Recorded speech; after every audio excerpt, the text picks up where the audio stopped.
Hello everyone, welcome to infinity study. मैं शोभित मिश्रा आज Madhya Pradesh GK का अगला लेक्चर लेके आ रहा हूँ। जैसा कि पिछले लेक्चर में हमने मध्य प्रदेश की भौगोलिक संरचना पढ़ रहे थे, ठीक है ना, और उसमें हमने मध्य प्रदेश के पठारों के बारे में पढ़ा। तो उसमें एक पठार की हमने चर्चा कर ली थी और वो कौन सा था, बुंदेलखंड का, मध्य भारत का पठार। तो हमने मध्य भारत का पठार था उसके बारे में सभी जितने भी चीजें थी इंपॉर्टेंट सारी चीजें हमने उसमें कवर कर ली थी। अब जो बाकी बचे थे तो उसको हम आगे कवर करते हैं। तो हमने पिछले लेक्चर में क्या जाना कि जो मध्य प्रदेश है उसका भौगोलिक विभाजन हम फिजियोग्राफी ऑफ इंडिया, जो फिजियोग्राफी ऑफ इंडिया एक संस्था है, उसके द्वारा हम 3 भागों में डिवाइड करते हैं। पहला है मध्य उच्च प्रदेश,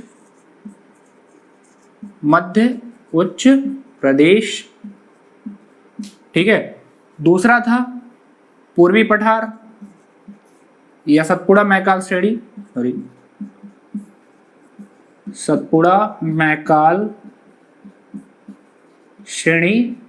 और तीसरा था पूर्वी पठार। तो हमने ये पिछले लेक्चर में देख लिया कि फिजियोग्राफी ऑफ इंडिया के द्वारा हमने मध्य प्रदेश को कितने भागों में डिवाइड किया, 3 भागों में, मध्य उच्च प्रदेश, सतपुड़ा मैकाल श्रेणी और पूर्वी पठार। ठीक है, ये हमने 3 चीजों में देख लिया। फिर मैंने क्या देखा कि मध्य उच्च प्रदेश को हमने कितने भागों में डिवाइड किया, 5 भागों में। तो जो सबसे पहला था कि मध्य भारत का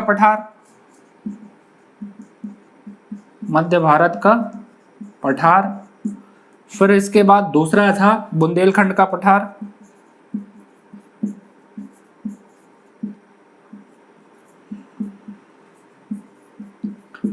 तीसरा था आपका रीवा पन्ना का पठार, जिसे हम विंध्यन कगार प्रदेश भी कहते हैं, रीवा पन्ना का। चौथा था मालवा का पठार,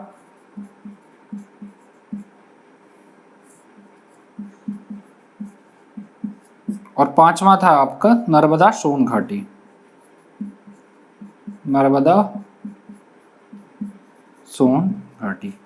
ये हमने पिछले लेक्चर में देख लिया था, ठीक है। तो मध्य प्रदेश की भौगोलिक स्थिति हम पढ़ रहे थे, उसमें हमने क्या देखा, मध्य प्रदेश के पठारों के बारे में चर्चा की थी, जिसमें से हमने देखा कि फिजियोग्राफी मैप ऑफ इंडिया के द्वारा हम मध्य प्रदेश को 3 भागों में डिवाइड करते हैं, मध्य उच्च प्रदेश, सतपुड़ा मैकाल श्रेणी और पूर्वी पठार। ठीक है, ये चीजें क्लियर हो गई। अब मध्य उच्च प्रदेश को हमने क्या देखा कि 5 भागों में डिवाइड किया। कौन कौन से थे, मध्य भारत का पठार, बुंदेलखंड का पठार, रीवा पन्ना का पठार, मालवा का पठार और नर्मदा सोन घाटी।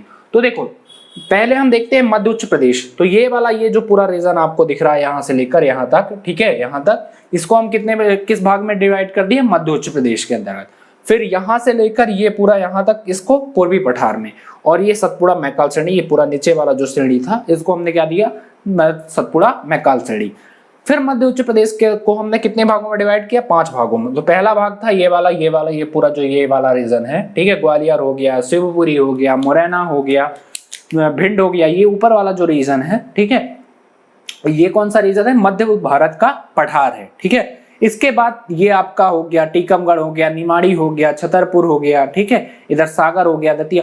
तो ये वाला जो रीजन है ये किसके अंतर्गत आता है, बुंदेलखंड के पठार के अंतर्गत। फिर जो ये रीवा हो गया, पन्ना हो गया आपका, ठीक है, कटनी हो गया, सतना हो गया, सीधी हो गया, तो ये किसके अंतर्गत आता है, आपके रीवा पन्ना पठार के अंतर्गत। इसके बाद बघेलखंड का पठार हो गया आपका, जो बघेलखंड के पठार के अंतर्गत हो गया, जबलपुर हो गया, इधर नरसिंहपुर हो गया, ठीक है, तो इधर कटनी हो गया, शहडोल हो गया, उमरिया हो गया, तो ये सब बघेलखंड के पठार के अंतर्गत आते हैं। अब फिर ये वाला जो आपका मालवा वाला रीजन है, इंदौर हो गया, उज्जैन हो गया, देवास हो गया, रतलाम हो गया, तो ये सारी चीजें किसके अंतर्गत आती है, मालवा पठार के अंतर्गत। भोपाल हो गया, इधर का नीमच हो गया, तो ये मंदसौर हो गया, तो ये वाले जो रीजन है ये किसके अंतर्गत आता है, मालवा के पठार के अंतर्गत। ठीक है, इसके बाद हम देखते हैं नर्मदा सोन घाटी। तो जो जहां से नर्मदा, जिस क्षेत्र से नर्मदा और उसकी सहायक नदियां बहती हैं और सोन नदी बहती है, तो सिर्फ नर्मदा सोन घाटी, ये सोन ऊपर वाली नदियां, तो ये वाली भी हम अभी जब पढ़ाएंगे तो उसको भी मैप से बताएंगे। ठीक है, तो वो नर्मदा सोन घाटी हो गई, आप मैप में समझ सकते हो। तो आइए हम देखते हैं, हमने क्या देख लिया था पिछले लेक्चर में, मध्य भारत का पठार हमने चर्चा कर ली थी। आज हम पढ़ते हैं बुंदेलखंड के पठार को। ठीक है, बुंदेलखंड के पठार को देखते हैं, आओ नोट करो बुंदेलखंड का पठार।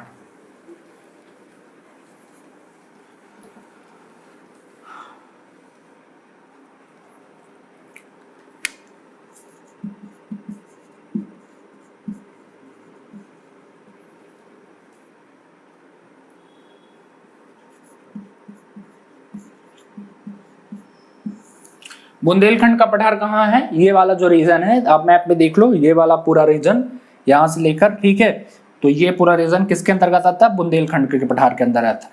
तो बुंदेलखंड का पठार।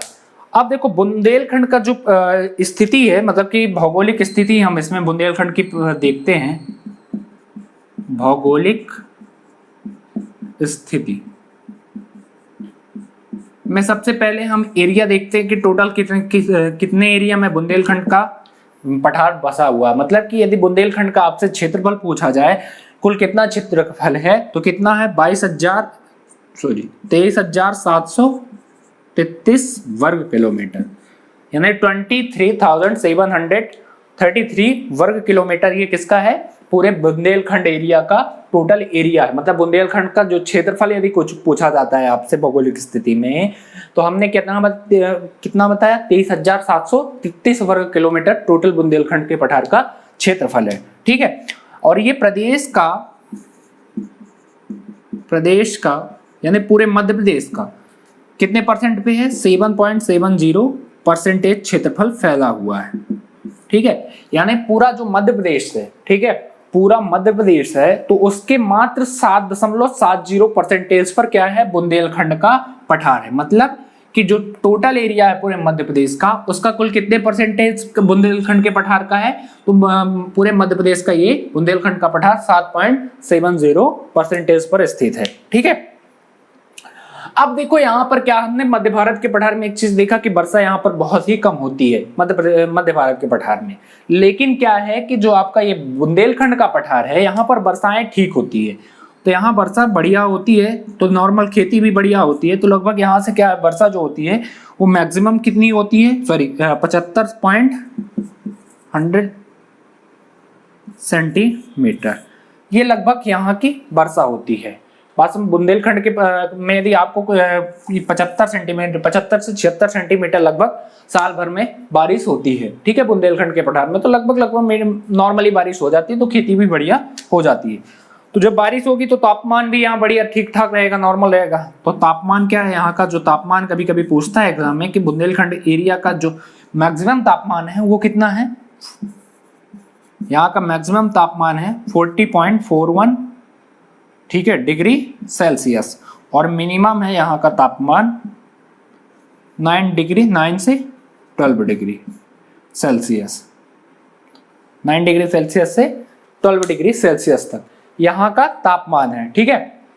ये मिनिमम तापमान है यहाँ का है, और मैक्सिमम कितना है 40.41 डिग्री सेल्सियस। तो रीवा जो बुंदेलखंड का पठार है, हमने यहाँ पर इसके तापमान के बारे में देख लिया। अब हम देखते हैं कि जनसंख्या घनत्व कितना है, यहाँ जनसंख्या कैसे निवास करती है। जनसंख्या घनत्व का मतलब क्या होता है कि एक वर्ग किलोमीटर में कितने व्यक्ति रहते हैं। मतलब एक वर्ग किलोमीटर, पूरा एक वर्ग किलोमीटर का जो क्षेत्रफल होता है, ठीक है, तो बुंदेलखंड के पठार में एक वर्ग किलोमीटर, सपोज दैट ये एक बुंदेलखंड का पठार है। अब ये वाला एक इतना वाला जो क्षेत्र है, तो ये मान लो सपोज दैट 1 वर्ग किलोमीटर है। अब इस 1 वर्ग किलोमीटर में टोटल कुल कितने लोग रहते हैं, ठीक है। तो टोटल बुंदेलखंड का एरिया कितना है, 23,733 वर्ग किलोमीटर। तो इसका सिर्फ 1 वर्ग किलोमीटर में कितने लोग रहते हैं, ये जनसंख्या घनत्व हम इसको निकालते हैं।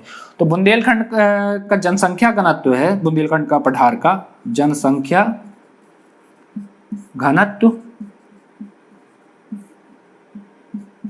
बुंदेलखंड के पठार का जनसंख्या क्या है, 123 से 186,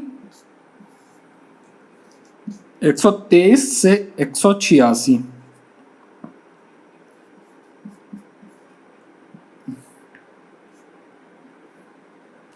प्रति वर्ग किलोमीटर। मतलब एक वर्ग किलोमीटर में 123 से 186 लोग रहते हैं। मतलब 123 से 186 लोग एक वर्ग किलोमीटर में रहते हैं। तो ये जनसंख्या घनत्व यदि आपसे पूछा जाए तो 123 से 186 के बीच में लोग यहाँ बुंदेलखंड के पठार में निवास करते हैं, ठीक है। अब देखो इस पठार का जब निर्माण हुआ था ये किस युग में हुआ था, ये देख लेते हैं। तो ये इस पठार का निर्माण प्री कैम्ब्रियन युग, जब हम अभी इंडियन ज्योग्राफी में आपको पढ़ाएंगे, ठीक है, तो इंडियन ज्योग्राफी में हम अभी बताएंगे आपको क्या होता है कैम्ब्रियन युग या क्या होता है प्री कैम्ब्रियन युग, ठीक है। तो ये सारी चीजें हम बताएंगे। तो अभी जान लो यहाँ पर कि इस पठार का जो निर्माण हुआ था वो किस युग में हुआ था, प्री कैम्ब्रियन युग में, प्री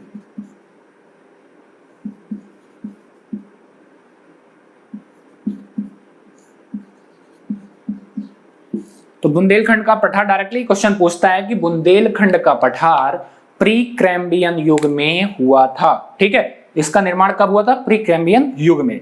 अब जो यहाँ की चट्टाने हैं, ठीक है, तो डायरेक्टली पूछता है कि जो बुंदेलखंड की चट्टाने वो किस प्रकार की पाई जाती है। यहाँ पर बुंदेलखंड में चट्टाने किस प्रकार की पाई जाती है? तो बुंदेलखंड में जो चट्टाने पाई जाती है वो पाई जाती है ग्रेनाइट चट्टाने पाई जाती है। यहाँ पे जो चट्टाने यहाँ की हैं, ठीक है, इस पठार में जो चट्टाने हैं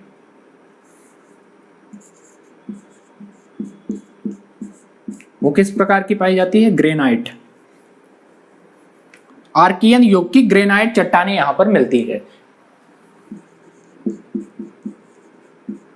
आर्कियन युग की ग्रेनाइट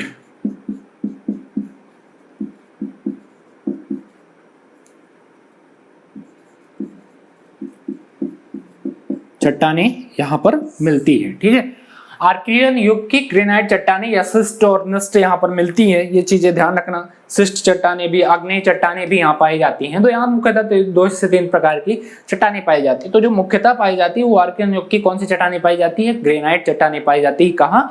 आपके बुंदेलखंड के पठार में। ठीक है, ये चीजें क्लियर हो गया, होप समझ में आ रहा होगा थोड़ा बहुत आपको। क्लियर है सारी चीजें? आप कमेंट करके जरूर बताया करो कि कैसी हमारे मतलब कि आपको समझ में आ रहा है, या फिर हम और अच्छे तरीके से थोड़ा सा और इनोवेशन करें, थोड़ी चीजें को थोड़ा सा और अच्छा तरीके से देखें, समझाने की और प्रैक्टिस करेंगे। यदि आपको समझ में नहीं आएगा तो पूरी तरीके से हम आपके समझाएंगे। ठीक है, क्योंकि ये सारी चीजें बहुत इंपॉर्टेंट है। आपका जो एग्जाम है आगे आने वाला है, जैसे जेल प्रेडी हो गया, ठीक है, एमपी कांस्टेबल हो गया, एमपीएसआई, एमपीपीएससी के लिए ये मतलब एमपीपीएससी तो बहुत ही स्पेशल है। ये सारी चीजें हैं, इसमें एक चीजें भी बाहर नहीं आएंगी। जितना अभी हम आपको दिखाएंगे कि क्या क्या चीजें अभी पिछले एग्जाम में क्या क्या चीजें पूछी गई हैं। ठीक है, तो अब ये आर्कियन युग की चट्टानें, ये डायरेक्टली क्वेश्चन एमपीपीएससी में पूछा गया कि बुंदेलखंड का पठार कौन सी चट्टानों से निर्मित है। तो डायरेक्ट आपको ध्यान रखना आर्कियन युग की ग्रेनाइट चट्टानें। तो जो आपके मध्य प्रदेश का कोई भी एग्जाम हो तो ये सारी चीजें इंपॉर्टेंट है, इसलिए नोट्स बनाओ बकायदे और पूरी तरीके से नोट डाउन करो। ठीक है, अब आगे देखते हैं। चट्टानें हो गया, फिर देखते हैं।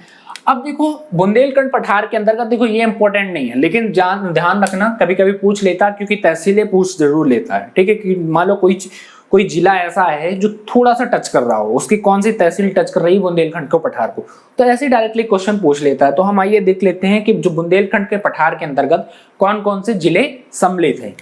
नोट करो कौन कौन से जिले सम्मिलित हैं बुंदेलखंड पठार के अंतर्गत।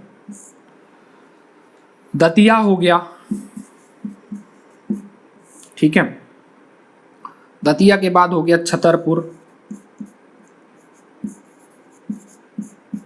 छतरपुर के बाद हो गया टीकमगढ़, निमाड़ी,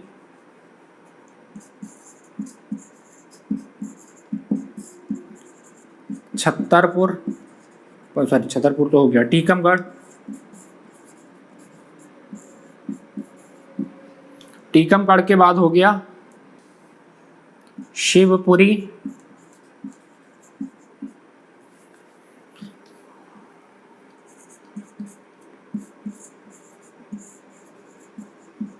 देखो शिवपुरी की ओनली सिर्फ 2 तहसीलें मिलती हैं, या कौन कौन सी है? करेरा हुआ पिछोर।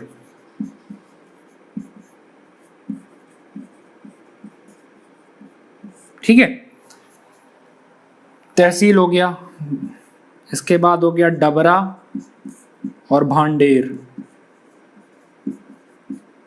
ये है ग्वालियर की।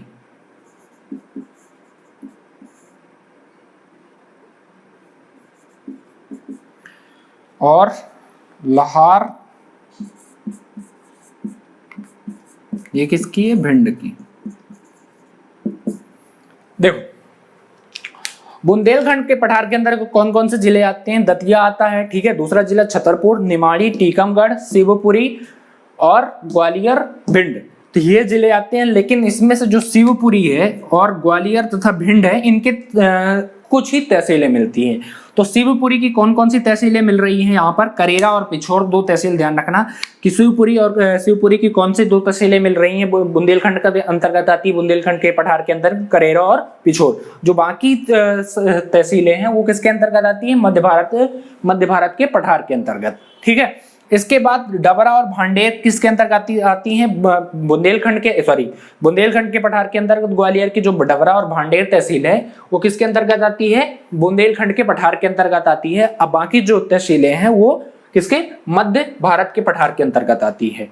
ठीक है, इसके बाद भिंड की जो लाहार तहसील है वो भी किसके अंतर्गत आती है, आपके बुंदेलखंड के पठार के अंतर्गत आती है, बाकी मध्य उच्च प्रदेश के अंतर्गत आती है। ठीक है, मध्य भारत के पठार के अंतर्गत आती है।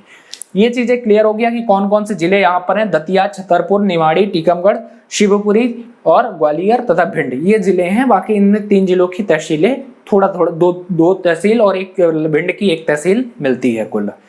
ठीक है, अब देखो नदियां कौन कौन सी यहाँ पर मिलती हैं, ये चीजें ध्यान रखना।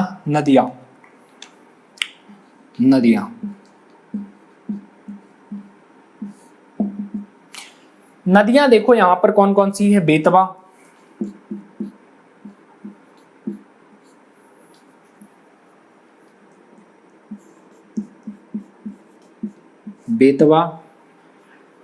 के बाद सिंध,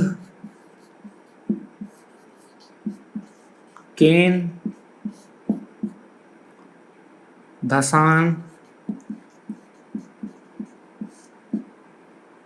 आदि। बुंदेलखंड के पठार के अंतर्गत कौन कौन सी नदियां बहती हैं, बेतवा, सिंध, केन, धसान आदि, ये प्रमुख यहाँ पर नदियां बहती हैं। और बेतवा को एक इंपॉर्टेंट पॉइंट यहाँ पर नोट कर लेना कि बेतवा जो बुंदेलखंड के पठार को 2 भागों में डिवाइड करता है। बेतवा निकलती कहाँ से, रायसेन का एक कुम्हरा गांव है। ठीक है, रायसेन का कुम्हरा गांव यहाँ पर रायसेन है। ठीक है, ये मैप में देख लो, यहाँ पर रायसेन से कुम्हरा गांव है और ऐसे निकलती है। ठीक है, रायसेन ऐसे जाती है और यमुना नदी में फाइनली मिल जाती है। तो रायसेन के कुमरा गांव से कौन सी निकलती है, बेतवा नदी निकलती है। और देख लो अब बुंदेलखंड के पठार को कितने भागों में डिवाइड कर रही है, 2 भागों में। तो 2 भागों में कौन सी नदी, डायरेक्टली क्वेश्चन ये पूछेगा कि बुंदेलखंड के पठार को कौन सी नदी 2 भागों में डिवाइड करती है। तो कौन सी क्या मैंने बताया आपको कि बुंदेलखंड के पठार को कौन सी नदी 2 भागों में डिवाइड करती है। तो कौन सी नदी है, बेतवा नदी है। बेतवा नदी का उद्गम कहां से होता है, रायसेन में एक कुमरा गांव है, वहां से उसका उद्गम होता है। ठीक है, बेतवा नदी में एक और इंपॉर्टेंट पॉइंट है कि बेतवा नदी को मध्य प्रदेश की गंगा कहा जाता है। बेतवा नदी को मध्य प्रदेश की क्या, गंगा कहा जाता है। किस बेस पर, प्रदूषण के बेस पर। इतना ज्यादा प्रदूषण है जिसकी बेस पर हम इसको क्या कहते हैं, मध्य प्रदेश की गंगा। और मालवा की गंगा किसको कहते हैं, क्षिप्रा को कहते हैं। तो ये चीजें क्लियर हो गया। और बुंदेलखंड के पठार को 2 भागों में कौन सी नदी डिवाइड करती है, तो बेतवा नदी कहती है। तो यहाँ से मुख्यतः नदियां कौन कौन सी बहती हैं, बेतवा, सिंध, केन, धसान आदि नदियां यहाँ से होकर गुजरती हैं या बहती हैं। ठीक है, इसके बाद बुंदेलखंड का पठारी की जो सबसे ऊंची चोटी है वो कौन सी है, सिद्ध बाबा की चोटी। तो डायरेक्टली क्वेश्चन यहाँ पर आपसे पूछेगा कि बुंदेलखंड के पठार की सबसे ऊंची चोटी कौन सी है, तो सिद्ध बाबा की चोटी, सबसे ऊंची चोटी।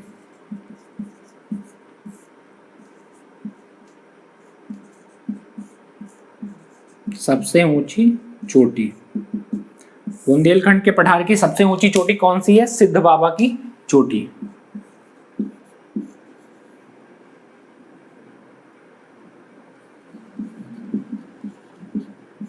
सिद्ध बाबा की चोटी जिसकी ऊंचाई है 1172 मीटर। ये टोटल किसकी है, बुंदेलखंड के पठार की जो सबसे ऊंची चोटी है वो कौन सी है, सिद्ध बाबा की चोटी है। इसकी ऊंचाई कितनी है, 1172 मीटर है। ठीक है, अब यहाँ पर मुख्यतः जो बुंदेलखंड के पठार में मिट्टियां पाई जाती है वो कैसी पाई जाती है, वो काली और लाल प्रकार की मिट्टियां यहाँ पर पाई जाती है, बलुई काली मिट्टी पाई जाती है यहाँ पर। तो यहाँ की मिट्टी कौन सी है, नोट कर लो, काली व लाल मिट्टी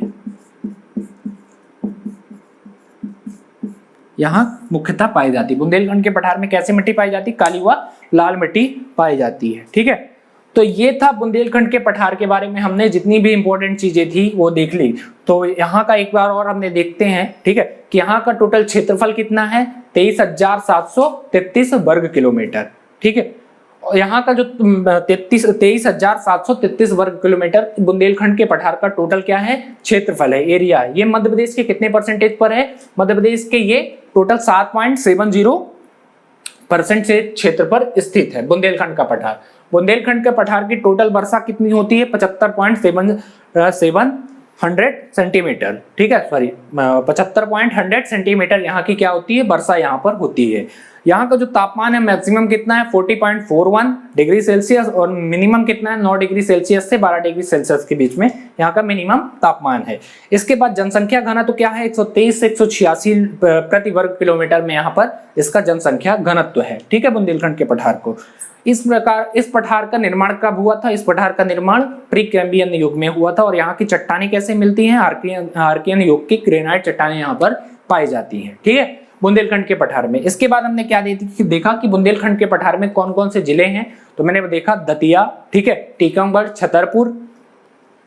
इसके बाद ग्वालियर की 2 तहसीलें थी, कौन कौन सी, भांडेर और डबरा, तथा शिवपुरी की 2 तहसीलें थी, पिछोर एवं करेरा, और एक थी आपकी भिंड की कौन सी तहसील, लाहार तहसील, ठीक है। शिवपुरी की 2 तहसील कौन कौन सी थी, पिछोरा एवं करेरा, और डबरा एवं भांडेर किसकी थी, ग्वालियर की, और एक और लहार थी किसकी, भिंड की। तो ये तहसीलें थी जो किसके अंतर्गत आती है, बुंदेलखंड के पठार के अंतर्गत आती है। फिर मैंने देखा कि क्या कि मध्य प्रदेश में नदियां कौन कौन सी बहती, सॉरी बुंदेलखंड के पठार में कौन कौन सी नदियां बहती हैं, बेतबा हो गया, सिंध हो गया, केन हो गया, धसान हो गया। तो ये प्रमुख जो नदियां हैं वो कहाँ बहती हैं, बुंदेलखंड के पठार में। फिर इसके बाद हम देखते हैं बुंदेलखंड के पठार की जो सबसे ऊंची चोटी है वो कौन सी है, सिद्ध बाबा की चोटी है, जिसकी ऊंचाई कितनी है, 1172 मीटर है। फिर इसके बाद यहाँ की मिट्टी जो है काली व लाल मिट्टी है। ये प्रमुख कहाँ का है, बुंदेलखंड के पठार का मेन चीजें थोड़ी जानकारी है जो आपको एग्जाम में बहुत ही इंपॉर्टेंट है। इसके बाद हम देखते हैं रीवा पन्ना का पठार। रीवा पन्ना का पठार देखो, नोट करो, रीवा पन्ना का पठार।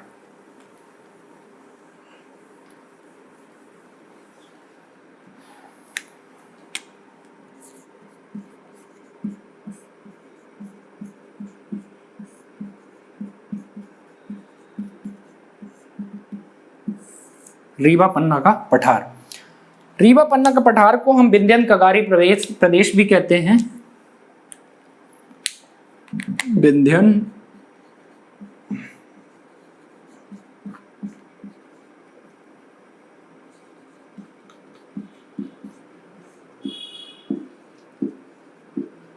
क्या कहते हैं, विंध्यन कगारी प्रदेश। अब रीवा पन्ना पठार को विंध्यन कगारी प्रदेश क्यों कहते हैं, क्योंकि विंध्यन जो पर्वत है, विंध्यान पर्वत है, ठीक है, विंध्यांचल पर्वत है, ये इसके कगार मतलब किनारी भाग है, तो इसलिए इसको हमने विंध्यन कगारी प्रदेश भी कहते हैं रीवा पन्ना के पठार को। ये चीजें ध्यान रखना। अब रीवा पन्ना पठार का यदि भौगोलिक हम स्थिति देखते हैं मध्य प्रदेश में, तो इसका एरिया देखते हैं सबसे पहले। रीवा पन्ना पठार की हम भौगोलिक स्थिति में देखते हैं,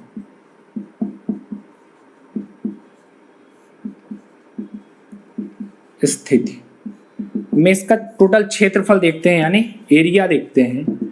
तो रीवा पन्ना पठार का टोटल क्षेत्रफल है 31,954.8 वर्ग किलोमीटर।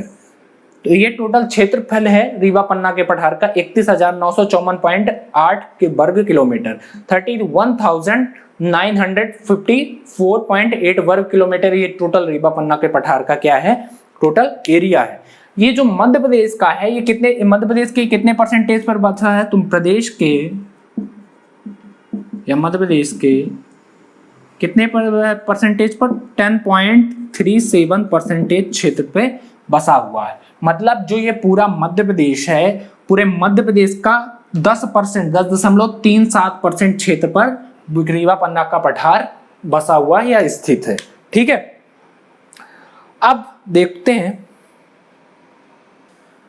अब जो ये रीवा पन्ना पठार का लगभग जो ऊंचाई है, ठीक है ना, तो ये थोड़ा सा ऊंचा प्रदेश है,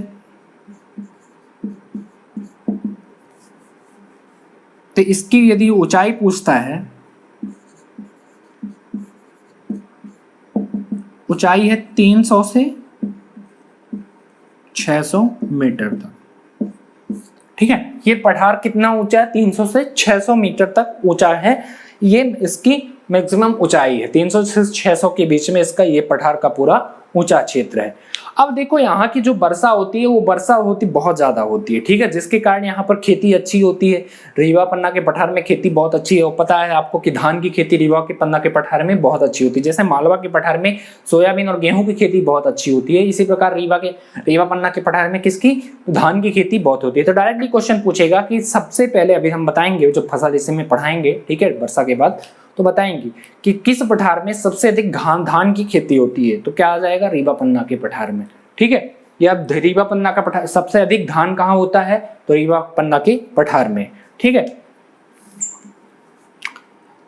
वर्षा यहां पर होती लगभग 125 सेंटीमीटर, 125 सेंटीमीटर। अब यहां पर एक क्वेश्चन और पूछता है कभी कभी कि रीवा पन्ना के पठार में मैक्सिमम वर्षा कहां से होती है। देखो, हम जब अभी वर्षा उसमें इंडियन ज्योग्राफी में बताएंगे तो बाकायदे पूरी तरीके से समझाएंगे आपको कि कैसे होती है। ठीक है, कैसे वर्षा होती है। मान लो ये भारत है, चलो थोड़ी सी देख ही लेते हैं। ये आपका इंडियन है, ठीक है, भारत है।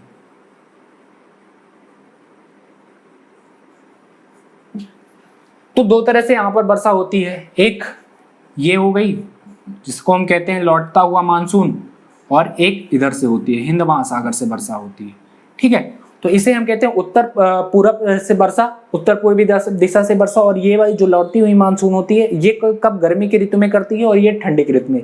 जब हम अभी बाकायदे इसमें समझाएंगे। लेकिन यहाँ पर ये कहाँ से उठा रहा है? ये पूरा पानी हिंद महासागर से। लेकिन यहाँ ये कौन सा क्षेत्र? बंगाल की खाड़ी। तो एक हवाएं ऐसे जाती हैं प्रेशर बंद के, और बंगाल से क्या है आपस में यहाँ पर मुड़ जाती है। तो जब यहाँ से जो नमी उठाती हैं ये वाले क्षेत्र से, बंगाल की खाड़ी से नमी उठाकर और यहाँ पर रीवा पन्ना के पठार से टकराकर यहाँ पर वर्षा करती है। तो मैक्सिमम वर्षा कहाँ से होती है? यहाँ पर बंगाल की खाड़ी से। तो ये चीजें नोट करके रखना कि बंगाल रीवा पन्ना के पठार में सबसे अधिक वर्षा कहाँ से होती है? तो बंगाल की खाड़ी में। अभी जब हम वर्षा पढ़ाएंगे आपको इंडियन ज्योग्राफी में तो सारी चीजें क्लियर हो जाएंगी। मेरे जो पुराने स्टूडेंट है ऑफलाइन इंस्टीट्यूट में, उन्हें पता है हमने कितने डीपली में उनको इंडियन ज्योग्राफी पढ़ाया है। ठीक है, हमारे कुछ बच्चे हैं, स्टूडेंट हैं जो ऑफलाइन इंस्टीट्यूट में हमने पढ़ाए हैं, तो उनको पता है कि हमने किस तरह उनको मैक्सिमम वर्षा कवर कराई है। तो अभी आप टेंशन मत लो, जब हम भी ऑनलाइन में अभी बताएंगे उनको तो बाकायदे एक एक चीजें आपको क्लियर करेंगे। ठीक है, तो देखो अब क्या है कि हमने बताया कि हाँ जो वर्षा है वो मैक्सिमम क्या होती है, कहां से प्राप्त होती है? वर्षा बंगाल की खाड़ी से।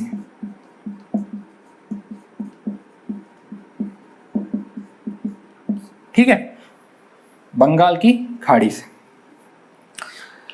तो रीवा पन्ना के पठार में मैक्सिमम वर्षा कहां से होती है? बंगाल की खाड़ी से होती है। ये चीजें नोट करना बहुत ही इंपॉर्टेंट है ये चीजें।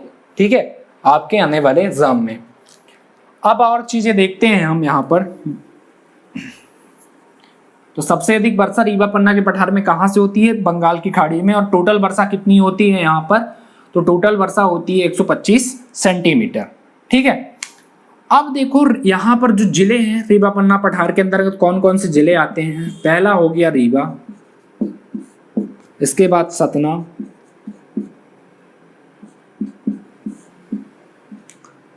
पन्ना, दमोह व सागर। सागर की कुछ ही तहसील है। कौन कौन सी तहसील है? सागर की रेहली तहसील तथा वंडा तहसील। ये रीवा पन्ना पठार के अंतर्गत ये जिले आते हैं। कौन कौन से? रीवा, सतना, पन्ना, दमोह। और सागर की ओनली दो तहसील आती है। कौन कौन सी? रेहली हो गया, ठीक है, तथा वंडा तहसील हो गया। ये चीजें ध्यान रखना। वंडा तहसील और रेहली तहसील किसकी हैं? सागर जिले की हैं। और ये रीवा पन्ना पठार के अंतर्गत आती हैं। ठीक है, तो यहाँ पर मुख्यतः कितने जिले हैं? 4-5 जिले हैं। रीवा, सतना, पन्ना, दमोह व सागर। सागर की ओनली 2 तहसीलें हैं। ठीक है, ये चीजें आपको क्लियर हो गया। अब ध्यान रखना कि जो मध्य प्रदेश का सबसे ऊंचा जलप्रपात है यानी वाटरफॉल है, वो रीवा पन्ना के पठार के अंतर्गत ही आता है। ठीक है, वाटरफॉल यानी जलप्रपात। तो डायरेक्टली क्वेश्चन देखो, जिले में तो पूछेगा ही, और पूछा भी है कि मध्य प्रदेश का सबसे ऊंचा झरना कहां पर है या जलप्रपात कहां पर है। ठीक है, तो वो जिला कहां हो गया, कौन सा जिला हो गया, रीवा। लेकिन यदि पठार में पूछता है किस पठार के अंतर्गत आता है, तब आपको कंफ्यूजन हो जाए, क्योंकि आपने सिर्फ क्या पढ़ा कि किस जिले में स्थित है, सिर्फ रीवा जिला आपने पढ़ लिया। लेकिन आपको पठार भी को तो पता होना चाहिए, क्योंकि क्वेश्चन एग्जामिनर क्या है, क्वेश्चन घुमा देगा, तो आपको प्रॉब्लम हो जाएगी। ठीक है, तो किस पठार के अंतर्गत आता है, रीवा पन्ना पठार के अंतर्गत आता है मध्य प्रदेश का सबसे ऊंचा झरना।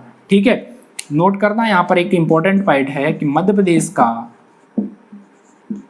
सबसे ऊंचा जलप्रपात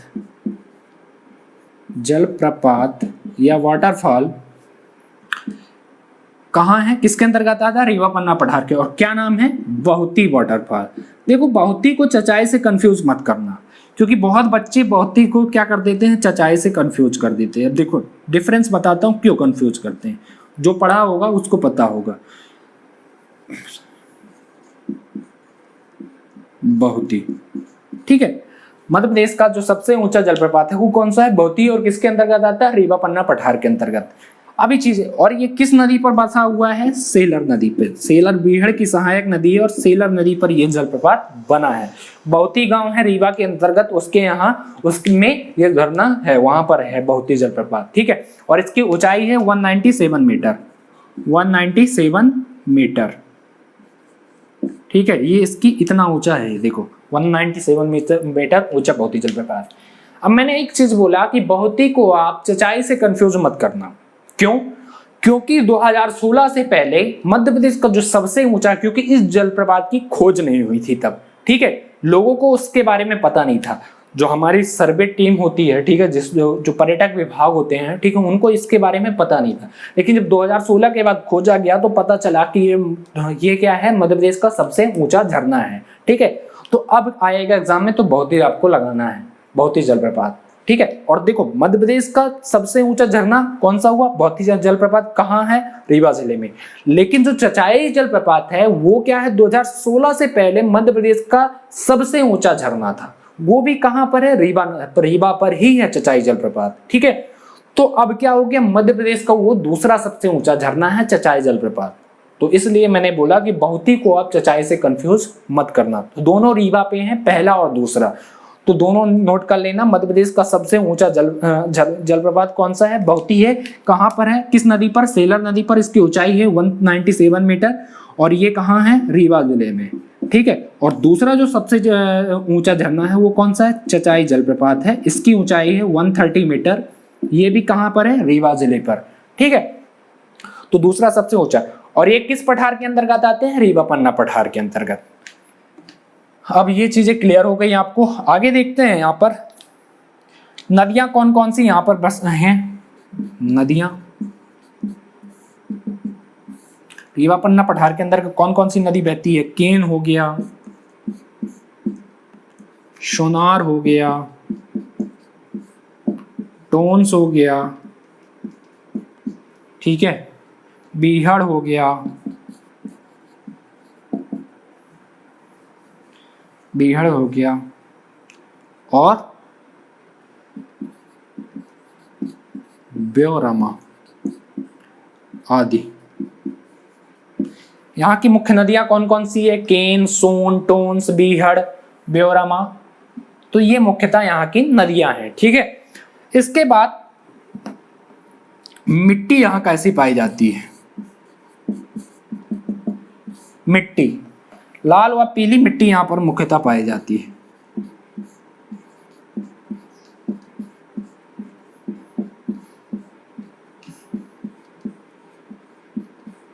लाल व पीली मिट्टी यहाँ पर पाई जाती है। ठीक है, अब आप सोचते हो कि लाल कौन सी मिट्टी होती है, जो मुरुम होती है ना, वही लाल मिट्टी कहलाती है, पीली भी उसी है। तो लाल और पीली मिट्टी यहाँ पर रीवा पन्ना के पठार के अंतर्गत मुख्यतः पाई जाती है। इस क्षेत्र में मैंने आपको पहले ही बताया जब पढ़ा रहा था स्टार्टिंग में रीवा पन्ना का पठार, कि यहाँ पर क्या हुआ कि चावल की खेती बहुत ज्यादा होती। तो पूरे मध्य प्रदेश में यदि देखा जाए तो सबसे अधिक चावल कहाँ पर होता है, सर्वाधिक चावल का उत्पादन किस पठार के अंतर्गत आता है, होता है, तो रीवा पन्ना के पठार के अंतर्गत सर्वाधिक चावल होता है। ठीक है, तो लिख लेना कि यहाँ पर इस क्षेत्र में चावल की खेती होती है। ठीक है, रीवा पन्ना पठार के अंतर्गत रीवा चावल की खेती होती है।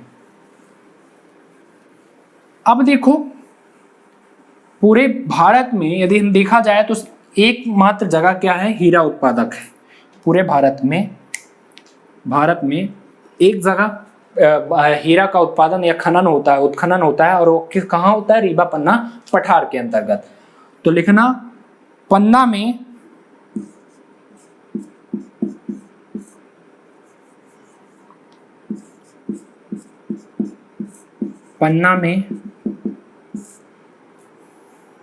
हीरा उत्खनन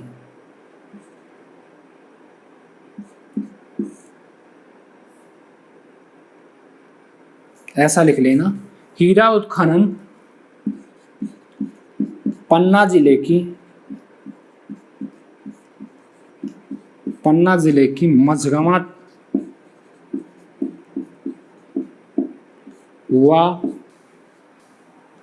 मझगमा व रमखेड़िया खदानों से होता है।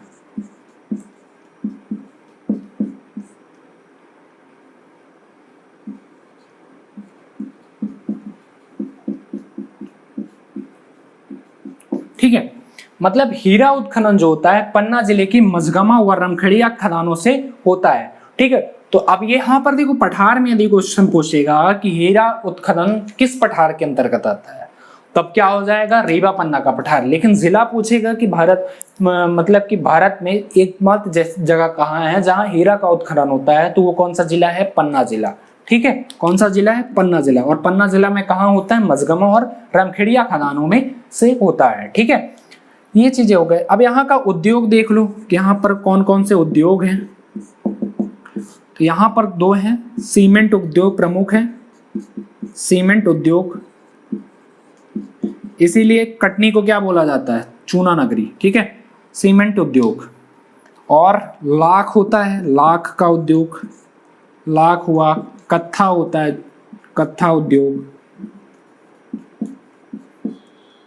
यहाँ प्रमुख है। ठीक है, तो सीमेंट उद्योग कहाँ पर है, सतना में, और लाख वो कत्था उद्योग कहाँ, रीवा में। ये चीजें ध्यान रखना। ठीक है, कत्था जो आप पान में लगा कर खाते हो ना, खैर जो होता है वो कत्था उद्योग है, वो कहाँ है, रीवा के अंतर्गत आता है। और सीमेंट उद्योग कहाँ, सतना में। तो ये रीवा पन्ना पठार के अंदर मुख्यतः उद्योग है, सीमेंट उद्योग और लाख एवं कत्था का उद्योग है। ठीक है, इसके बाद यहाँ एक पर्यटक स्थल रीवा पन्ना पठार के अंतर्गत बहुत ही अच्छा है, पर्यटक स्थल है यहाँ, मैहर माता का मंदिर है। यहाँ पर मैहर सतना के अंतर्गत आता है, मैहर तहसील है सतना की एक।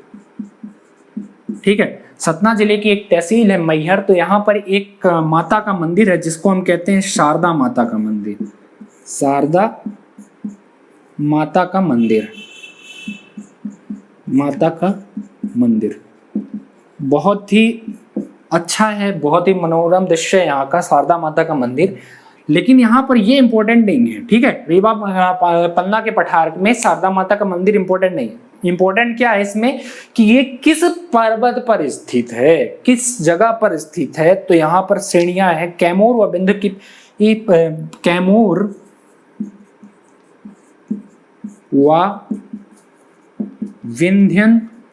विंध्य की श्रेणी है एक, कौन सा पर्वत, त्रिकुट पर्वत पर,